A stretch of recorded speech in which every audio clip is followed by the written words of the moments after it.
everyone, and welcome to our webinar. I'm Melissa Abu Haidar, Head of Retail Solutions at Verofax. And today we're going to explore the topic of Retail 2024 Unified Commerce Experiences and Levers of Success. So there's three takeaways from the webinar today, which are: what are the customer expectations in 2024? What technologies will need to be enabled to drive measurable results? And basically how to engage with retailers on how these different technologies will be implemented. So joining us today are our distinguished guests, Mr. Ahmed Arayat, Regional Operations Manager at Foot Locker and New Balance Middle East, and Mr. Wasim Mirabi, CEO and co-founder of Verofax, an award-winning tech company specializing in augmented reality and artificial intelligence solutions, and a native ISV partner for Microsoft. So we also want to hear from you. If you have any questions, please share them, and we'll do our best to address as many as possible during our webinar today or follow up with you afterwards. As the retail space is constantly evolving, it's crucial to emphasize that the content of this webinar is designed to offer general recommendations that are relevant to the upcoming state of retail. Wasim, we're eager to learn from your insights and expertise. Without further ado, I invite you to share your knowledge with our audience. To be with you on this call, Melissa. Thank you. All right. Well, I think today we live in a world where that is post-pandemic, post COVID-19, and all of us have been changed by those events. All of us have actually experienced the pandemic, and we came out of it as different human beings. The majority of us today have gotten used to a number of things that we do now without thinking. We all know that when we see a QR code on a certain table, that this is meant for the menu, and even possibly paying for the bill, or tipping the servant, or so practically interacting with the environment that we are in just by seeing a certain QR code on a table. Similarly, we all now have come out of COVID, looking at shopping as a very different experience. There are certain products that now we don't want to actually be buying anymore, by going to the stores, and we'd rather that they get delivered right to our doorsteps. Whereas there are certain other products that are still critical for us to go into the retail store, specifically when it's a more personal decision or a higher investment kind of a decision. So this is where I think it makes a lot of sense. But that does not mean that there is it's a doom scenario for stores that are, for example, not in the fashion industry, or there is still quite a lot of resilience actually in retail. That's the other thing that happened after COVID-19, is a lot of us realized that we want to be out. We want to be out and about. We want to do the shopping. The retail is proving to be actually more resilient than what everyone thought it's going to be. And this is the good news for all of us. But we are changed human beings after COVID-19, and I think I'll echo what you just mentioned, which is there are three things that we need to really get out of today's call. It is, how is retail changing in 2024 and post-COVID and so on and so forth?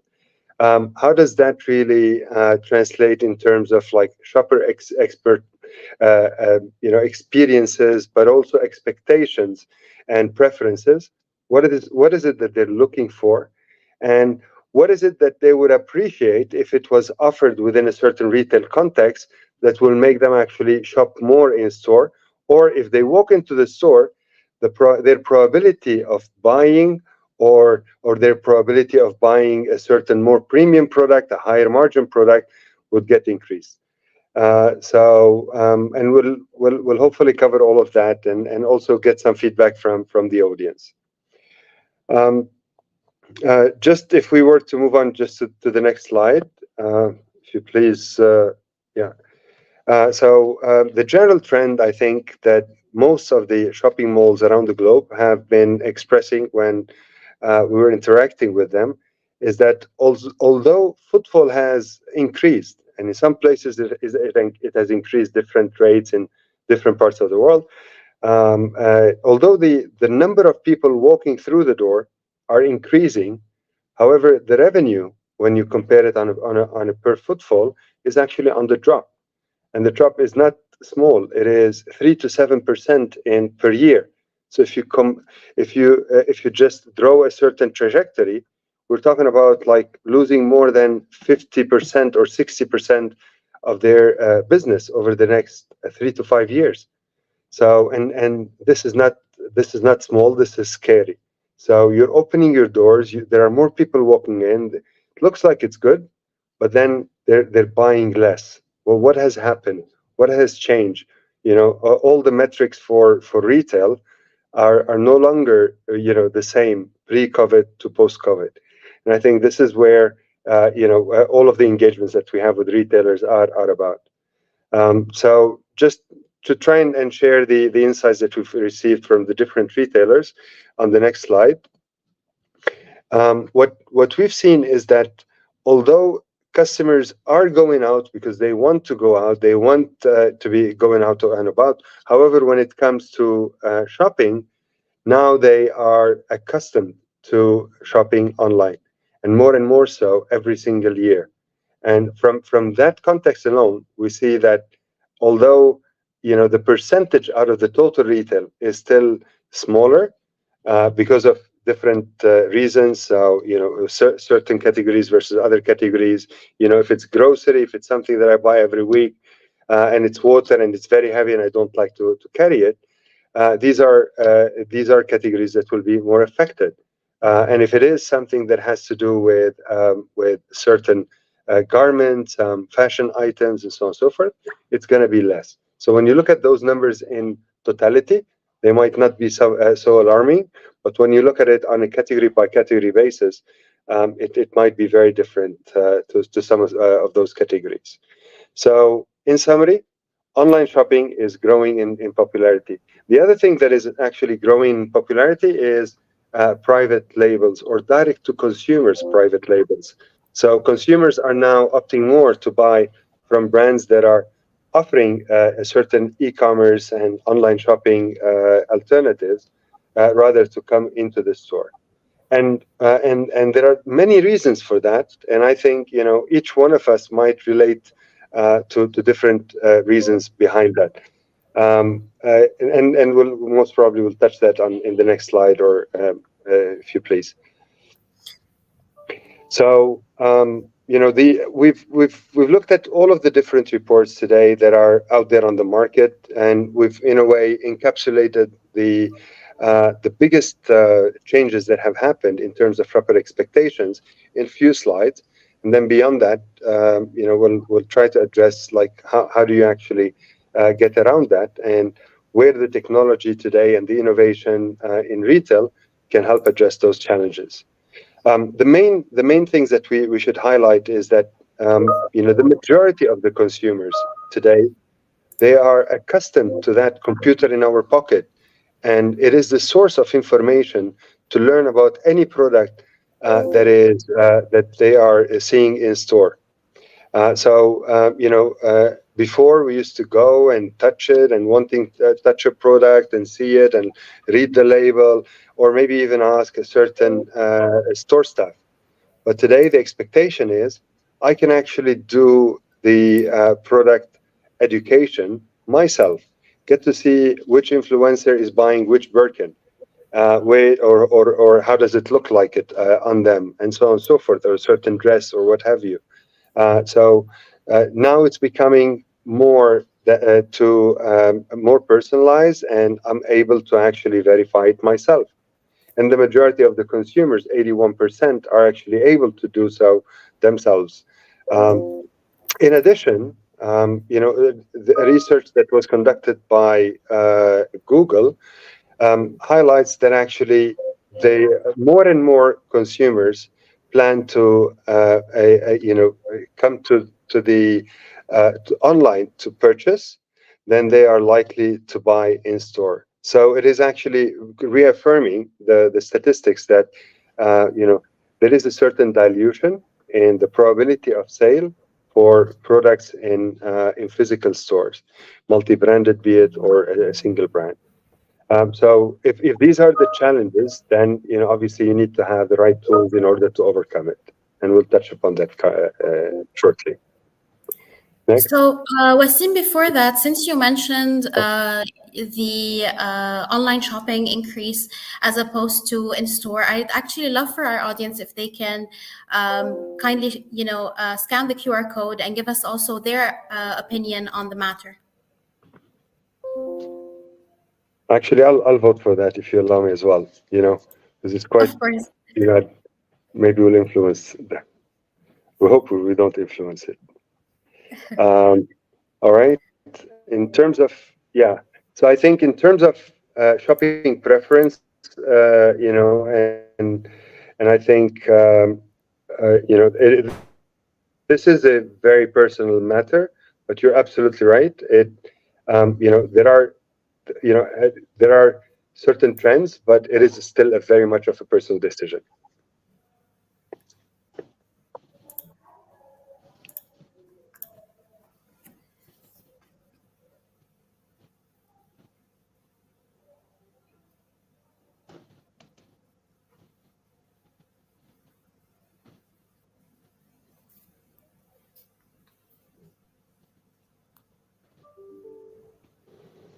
All right. So is this going to take a minute, you reckon? Yes, I believe so. Just so that I can get all of the answers. So to touch base on the question, it's which of the following best represents your current shopping preferences regarding online versus in-store purchases? And what we've seen is that from our audience, 40% actually prefer to shop online as well as in-store equally, while 20% still prefer to shop in-store. Oh, wow. Okay. So that tallies exactly with the numbers that are actually shared in all the different surveys. It is actually 45% of the customers want to really make more of a purchase in store versus the other ones either it's specifically online, or if it is combined, a hybrid thing. So I go try something in the store, etc. But then I decide on what I want to buy online. Excellent. All right.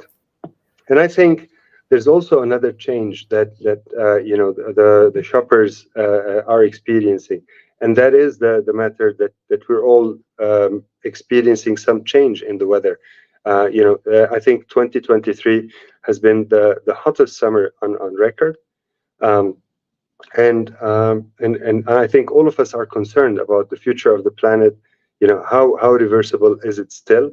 And if we don't do anything about it, would it be too late? Will it be something that actually will have a catastrophic impact on all of us? And what can be done in order to prevent it?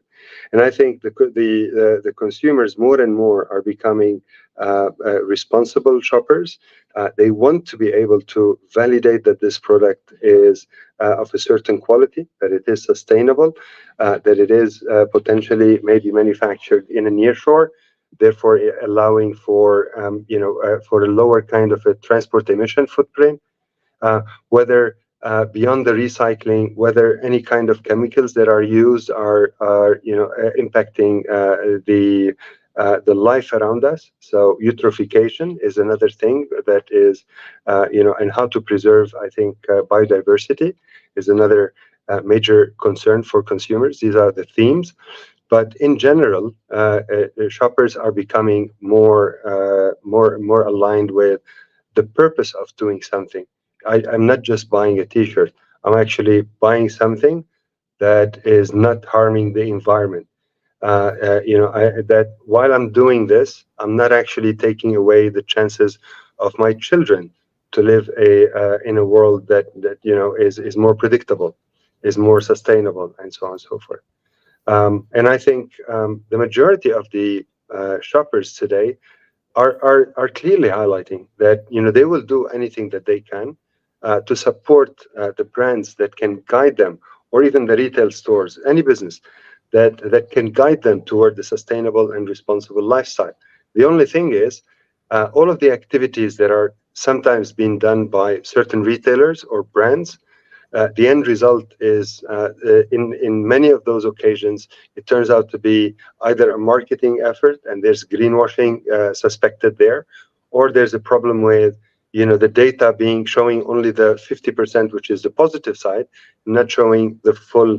So the standard of how do we report and engage the consumers, that we're not really like claiming something, or looking at the data from the lens that is favorable, and then in order to upsell something, or there should be certain standards of communication with the consumers, treating them with providing the transparency, treating them with the respect that they are owed, and then accordingly the consumers will respond to your brand and will buy more. You'll be able to even build certain advocates of the brand. And here again, actually, I think it's very important to see if our audience is, affected by sustainability while purchasing. And I'd love also, Asim, if you can also put in your vote there.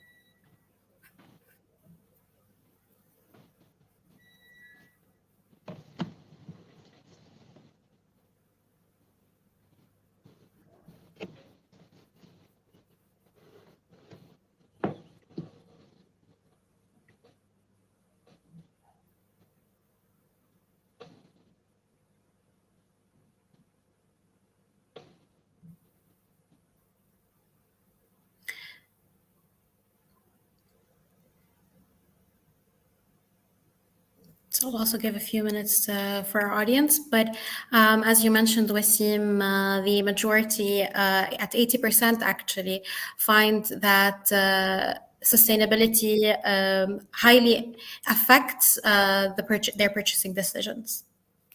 Yeah, and this also tallies quite well with the statistics that are, in all of the different studies that we've screened and reviewed. Great. So moving on, I think the more interesting element is that in today's world, consumers expect to be recognized. They want to, whenever they're walking into a store, they expect that the sales associate, in some way or shape or form, they expect that the technology allows that that associate to know who they are, if they had purchased before, to know that record of purchasing before, to be able to recommend something that is more personalized for them, what fits their size, what fits the colors that they're usually used to buy, which kind of garments they typically like to buy. So, I come to this store more because I like their tops, or I like whatever. Then, somehow consumers are actually having a certain expectation of those three components. I want things that are more personalized for me. I don't want to waste too much time in the store if it doesn't have my size, or it doesn't have the product that I like, or it doesn't provide me with a certain reward for all the purchases that I've done over the years in this store. So these are certain new expectations that are coming out from the fact that today we do have a computer in our pocket, while maintaining GDPR compliance and all of that. We're still able to get known as, I am someone who has a record of purchasing, and these are my preferences, without them having to know what is my name and so on and so forth. They can know about me while I'm maintained, while I am still promised a GDPR compliance in terms of data privacy and so on and so forth. And since this is if you look at it, this is a rising expectation, specifically among the younger consumers. And this is where it becomes super critical for any retailer in the future to actually consider how can you actually personalize the offering, the promotion, the reward, the recommendation, and empower your staff in store to be able to offer that experience and wow their clients. And this is not an easy thing. To start with, the job inside a retail store is quite a tough one. If you look at when we were looking at all the statistics as well about the staff in store, what we see is that there's a very high turnover. These are not jobs that typically people like because they feel that the customers thinks that they don't understand them, that they're not able to service them well, and to an extent they are right because they don't have the data that empowers them to service the clients well in store. So you will have high churn, very hard to fill those jobs. They're not good paying as it is. It's not something that they aspire to. However, if you have that, if you empower the sales associates in store with the tools needed to create to deliver that personalized service, then by all means this could have a double benefit, which is more satisfied employees as well as more satisfied customers. Great. And just on that, I know you touched base on the data, and I also want to ask our audience, how comfortable are they sharing data for personalization purposes? So again, if you may please scan the code on the screen, we'd love to hear your answers.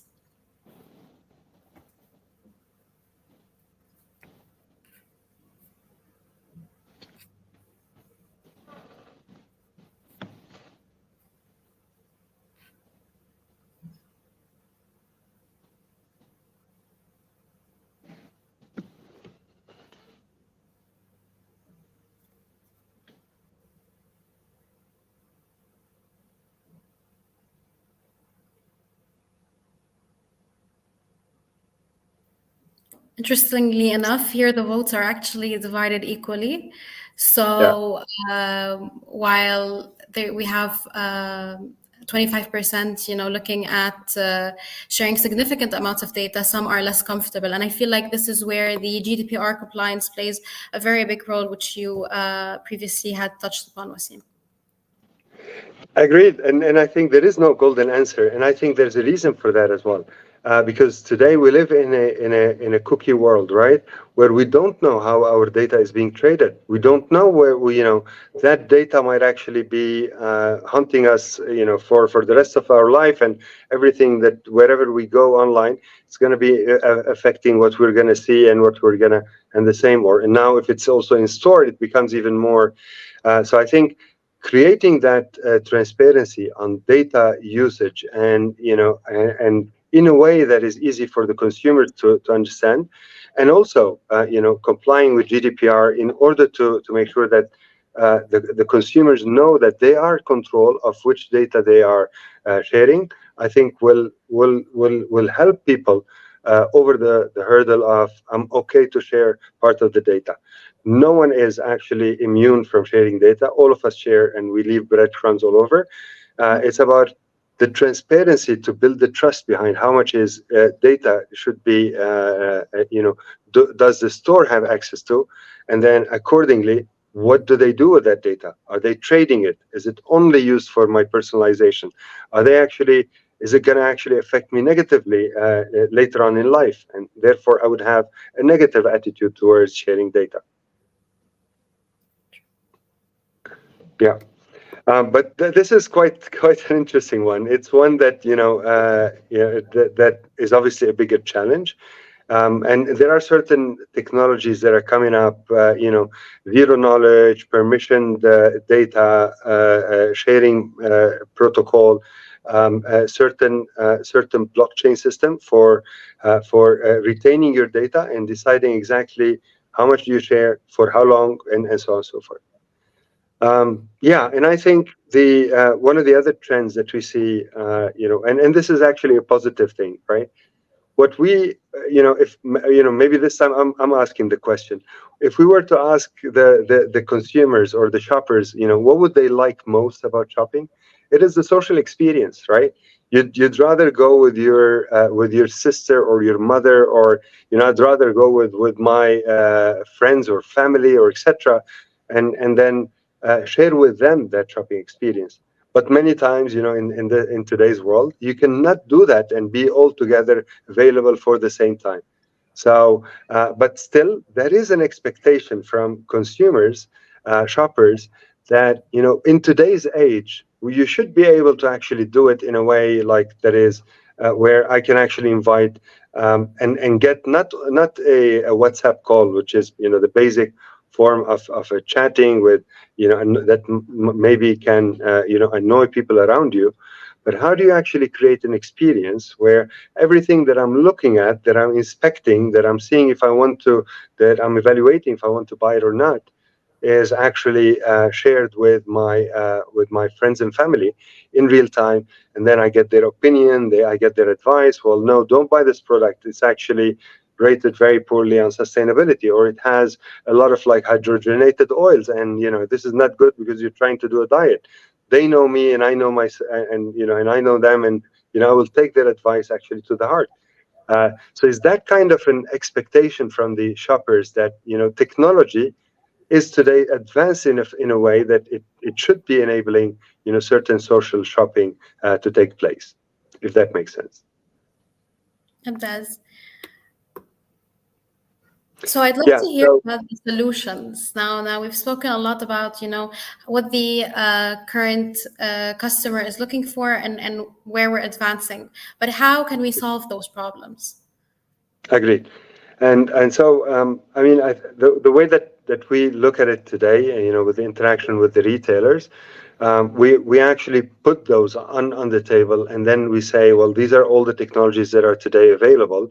And then, how do you turn that into a puzzle that actually delivers results?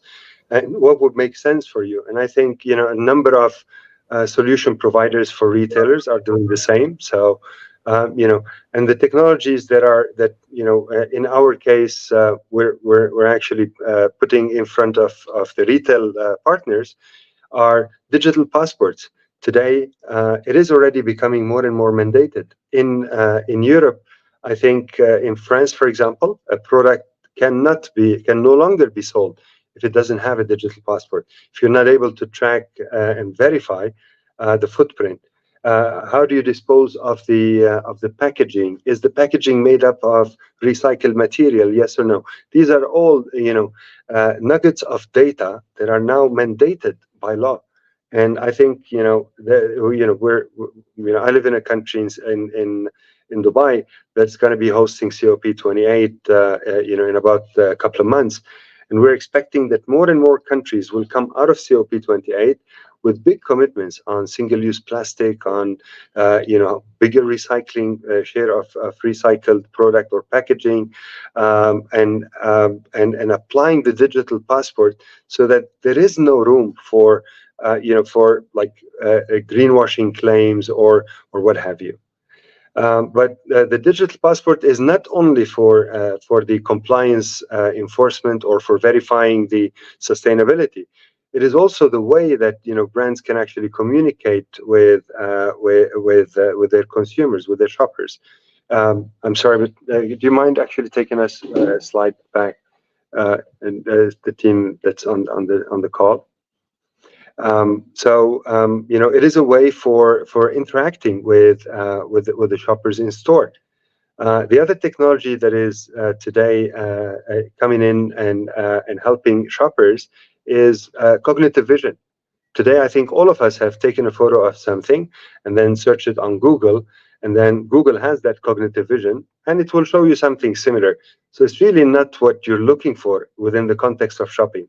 But when you're doing your shopping, you want to have to accurately know what is that product, how can I verify it, how do I know that doctors are recommending that I put this cream on my face and it's good for my health. How do I know that this product is good for my family to digest? How is this food being prepared, and so on and so forth, in order for me to give it to my family? How do I know that it is organic and what have you?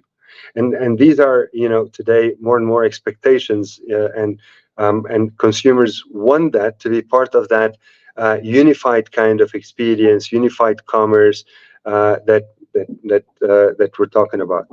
The other thing is, shoppers want the in-store visit to become more immersive, more personalized, more interesting, more fun. And I think this is where augmented reality can actually add a lot of value. If I'm shopping around and I'm seeing, I'm buying a certain shoes, and I get a reminder that, oh, don't forget your son's birthday is coming up soon, and there is this, he's so much into, for example, Man United, and there's a new T-shirt that came up, and it's one that everyone is after. That would make me happy about going to the store and experiencing that augmented reality and having that digital experience in store. This is one example, but the examples I think are many when it comes to augmented reality. And last but not least, I think in today's world, specifically after ChatGPT, we've seen that there is a rise of artificial intelligence where data can actually create hyper personalization, and real time data can enable the retailer, the brand, and the consumers to actually, in a way, negotiate on what deal would make most sense for them. So if they know that I buy always, this kind of a product, they might want to push something to upsell it to me, or bulk sell it, or cross sell something with something. And if there is a certain benefit that I get out of it as a consumer, I might be likely to actually look at that intelligence and look at those intelligent recommendation and opt for something. And that's the first time that that intelligence is now available for recommending certain product, and giving incentives in the form of promotion, enable for in store, in real time, direct to the consumer.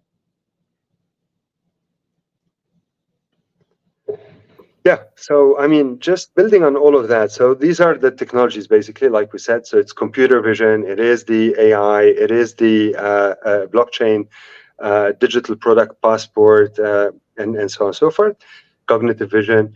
So how does it look like? So if I'm a retailer, what would it look like? Well, we've done those tests, and I think many retailers have done it also themselves, where every product can, let's say a garment, can have a unique identifier, a way for the consumers to scan, and it takes them to the microsite or the product item, so on the e-commerce site.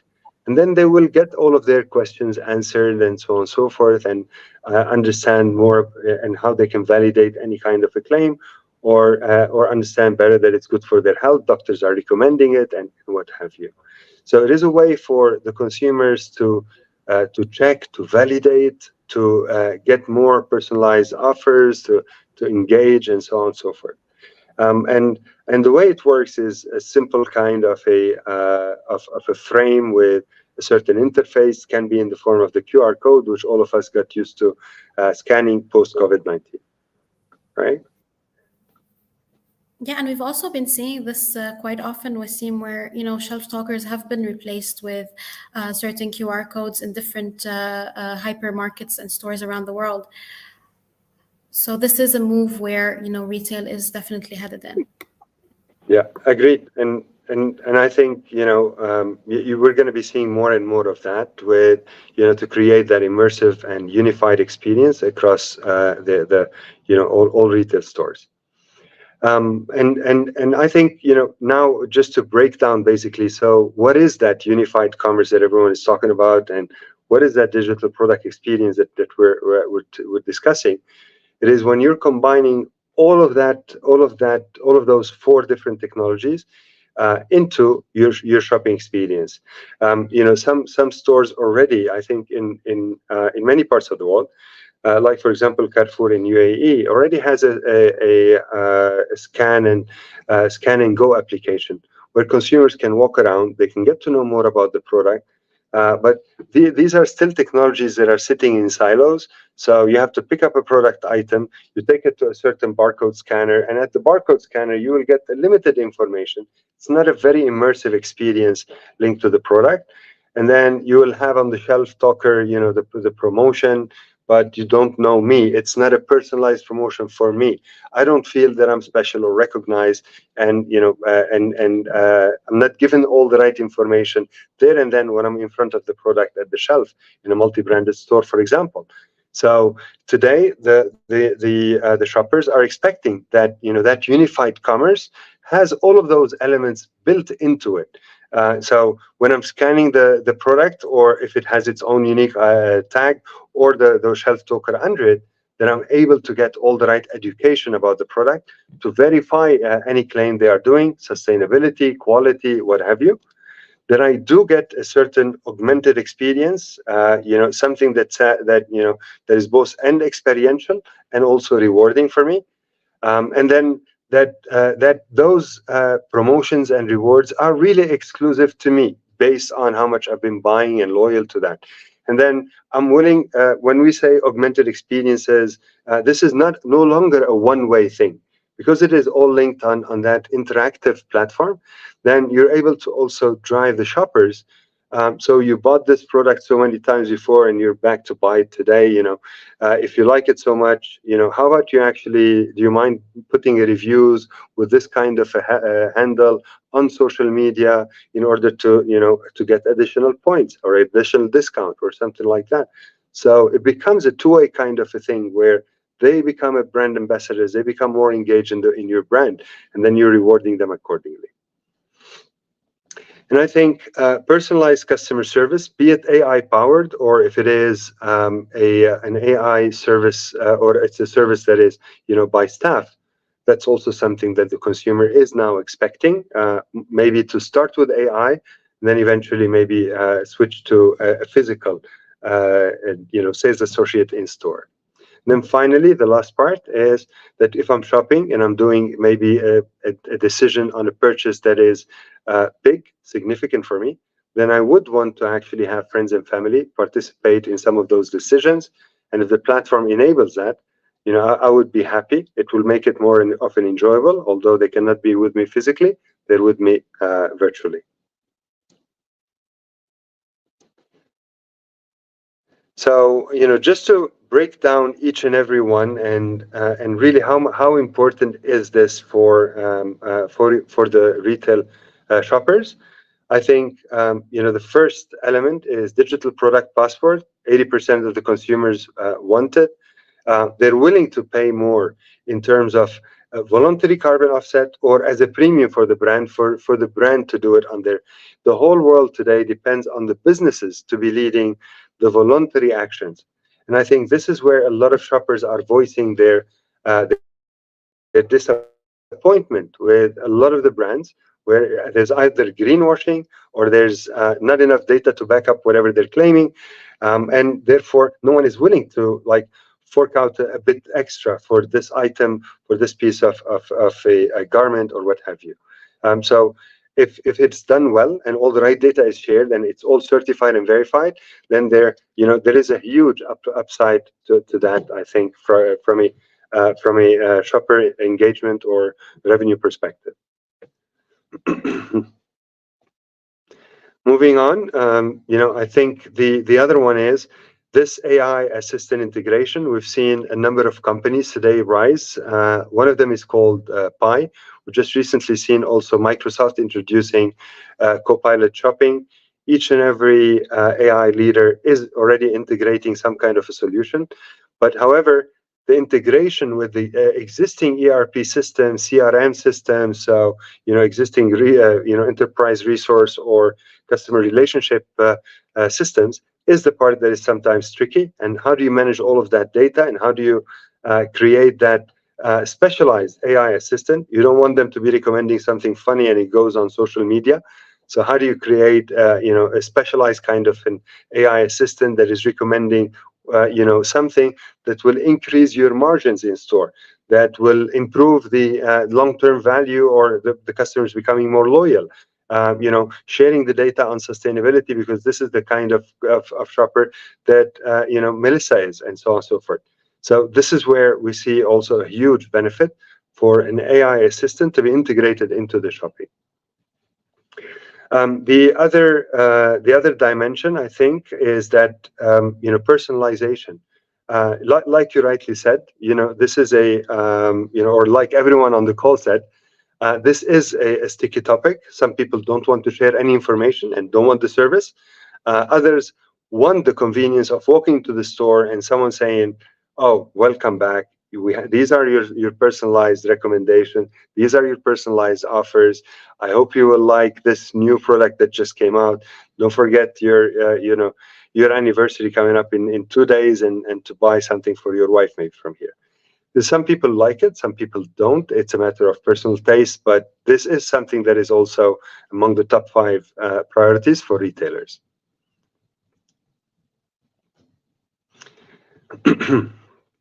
Finally, in terms of social shopping and having someone actually sharing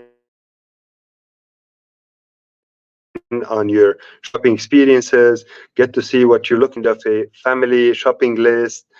What is it that they would want to have from the store if you're going to this store or that store or the grocery, etc.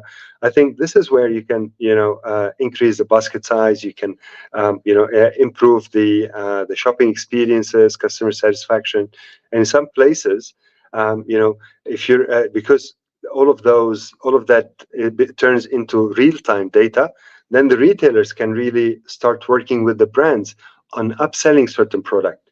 So if I'm going to the supermarket, and I'm thinking of what do I prepare for dinner, and it's my usual Thursday evening, just should I pick up a pizza to eat or something, and then I get a recommendation on how do you actually combine do a dish in 10 minutes that will actually blow their mind away. My family, they would be so happy with it, and it's a pasta bechamel with truffle and whatever it is.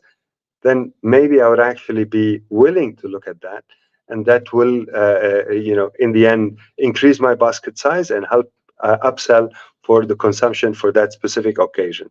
And this is where social shopping is heading towards.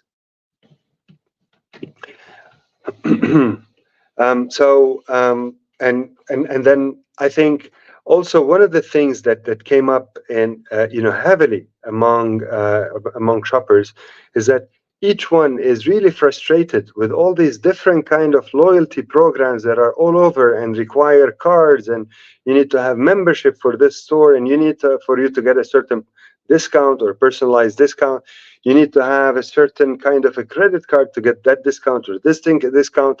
And then you lose track of them, you don't know where they are, you don't know how to spend them. It becomes more of a disappointment than actually a reward, a loyalty driving reward.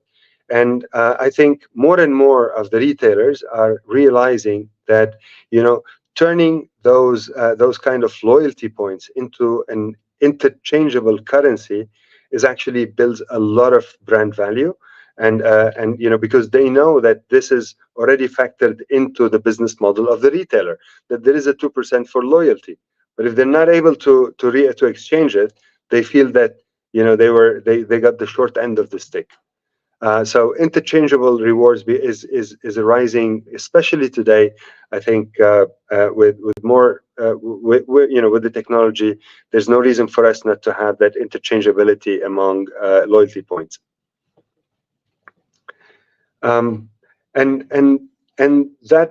that is all in one bucket. Whatever we just discussed is one bucket, but then the other bucket is your technology has finally enabled us to be able to create all of those experiences, all of that interactions on the shelf with the product in real time in store.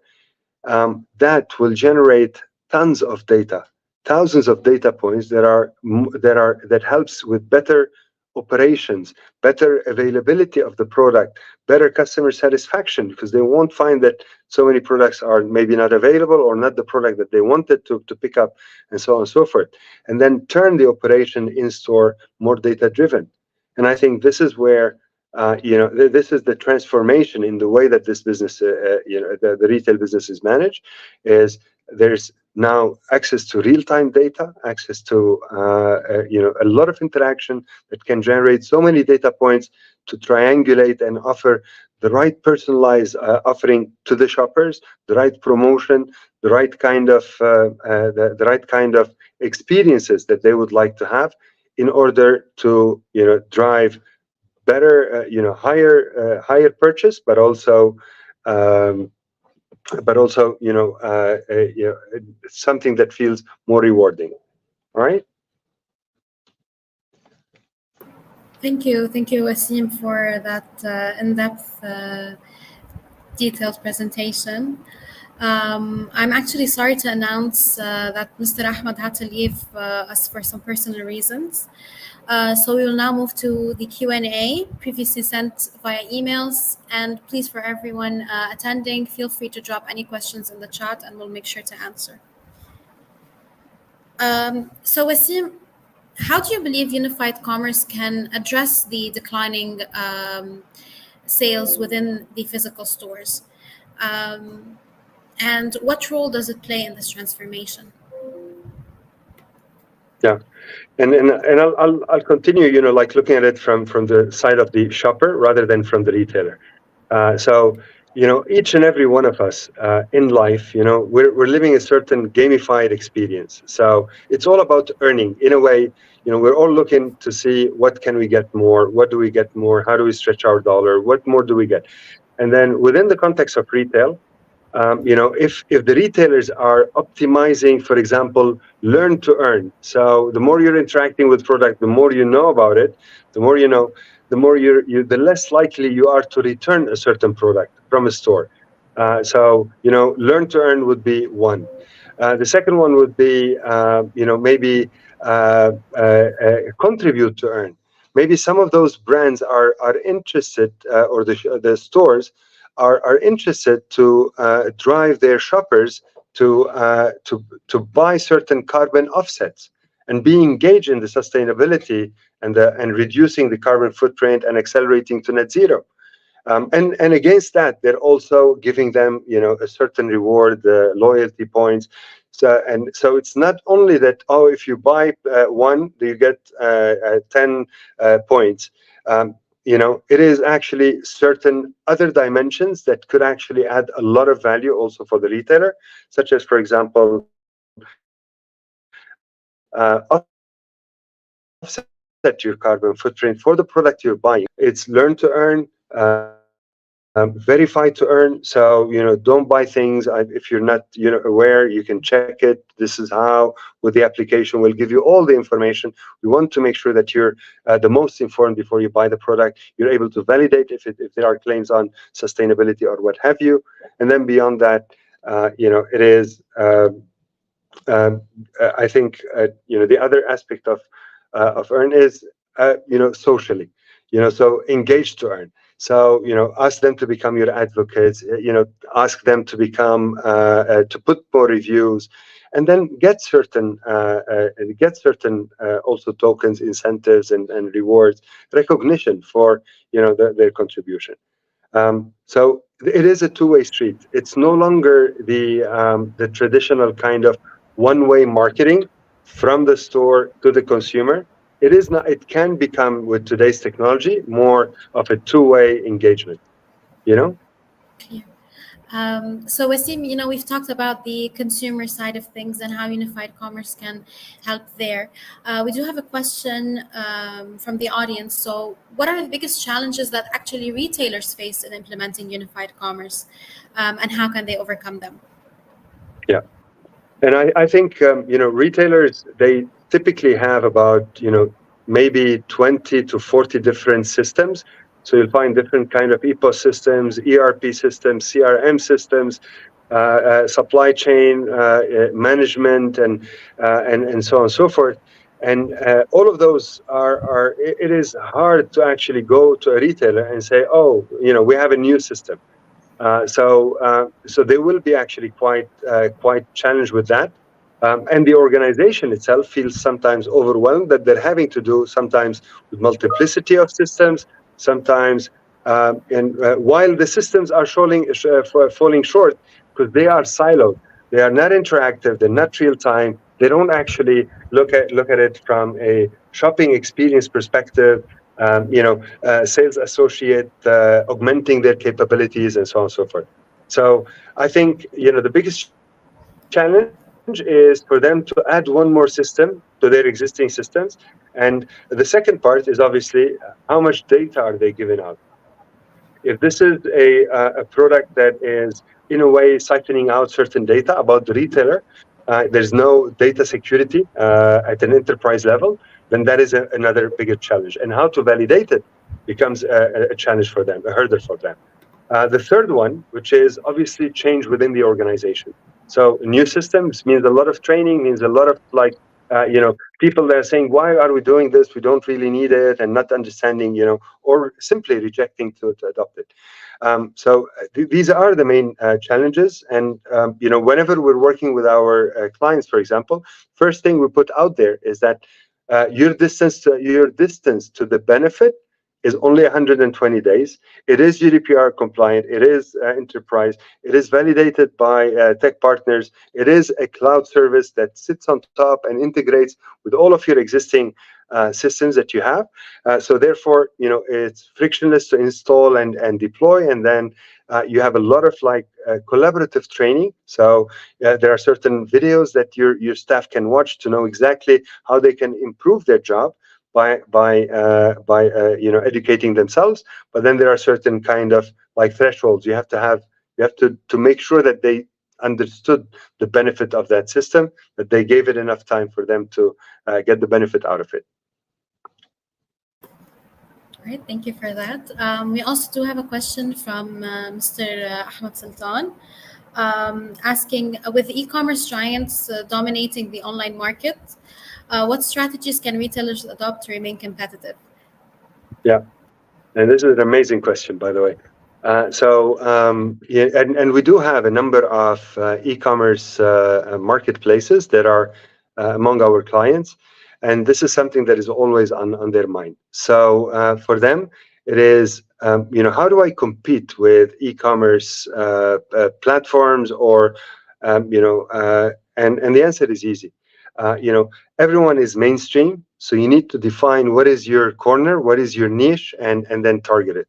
We had a premium marketplace that were sourcing products that are validated from all over the world and catering to affluent consumers that want to get the highest quality of product, and then they want to be able to verify that this product is of the same quality that it is claiming. So if they're buying strawberries from Japan that are costing $50 a kilo, then they want to know that it was maintained in the right cold chain, the right temperature, that it came from Japan, that this is not a fake product, and they get a certain confirmation on that. So specialization and identifying what are the niches of market that one should go after, I think, is one way for smaller retailers and smaller e-commerce platforms to actually go to. The other thing is social. So today, other e-commerce marketplace that we actually service as our clients have incorporated into the platform a certain social page. So it is in a way focused on the products in the store. A lot of people are giving reviews for the products in that store and then saying, this is something amazing that I've just tried. If you're looking for this. So in effect, you're not going outside the platform to go on Google to search for something and then not finding it and so on and so forth. It's all part of the same kind of a digital experience, of that unified experience and commerce, to have e-commerce and retail and link it all together into to have that social element. And there you can involve a lot of key opinion leaders, influencers. This is my favorite kind of ice cream. I'm a singer, or I have a big following, and I come to this store because they have that one brand that no other store has, that that is 100% sorbet and has only 80 calories and made out of real fruits, without it being a lollipop.